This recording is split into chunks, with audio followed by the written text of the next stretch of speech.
This is what success looks like. At least, that's what I thought. On December 14th, at 3:17 a.m., I was preparing a quarterly report for my seven-figure tech startup, and I realized I couldn't feel my left hand. It wasn't a heart attack. The doctor called it a severe somatic stress response.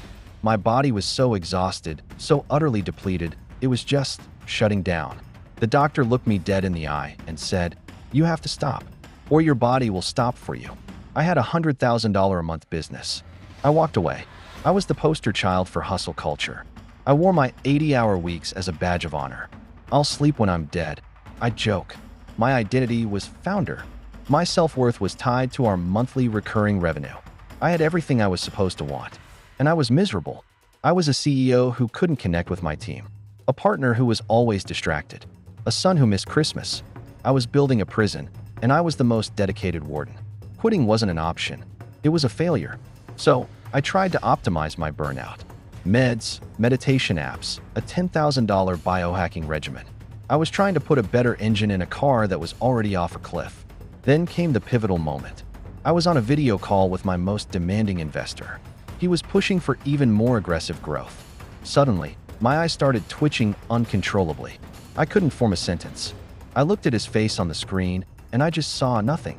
No joy, no passion, just a hunger for more numbers. And I realized I had become him. I had become the very thing I never wanted to be. Calmly, I said into the mic, "I'm sorry. I can't do this anymore." I closed the laptop. The silence in the room was deafening, and for the first time, peaceful. Walking away from that company was the hardest, most terrifying thing I've ever done. It felt like jumping out of a plane without a parachute.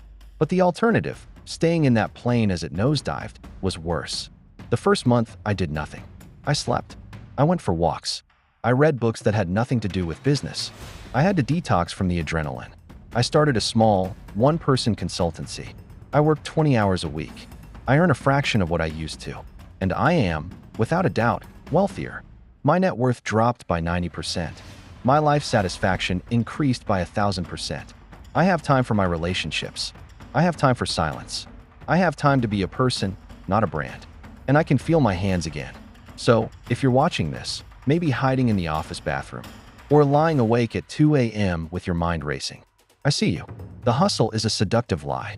Your worth is not your output. You don't have to wait for your body to force a pivot.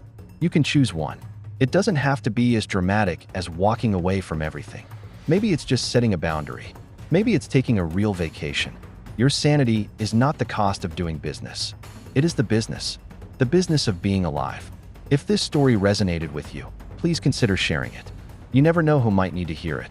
And if you're feeling overwhelmed, please know that help is available. I've put some mental health resources in the description below. Thanks for watching.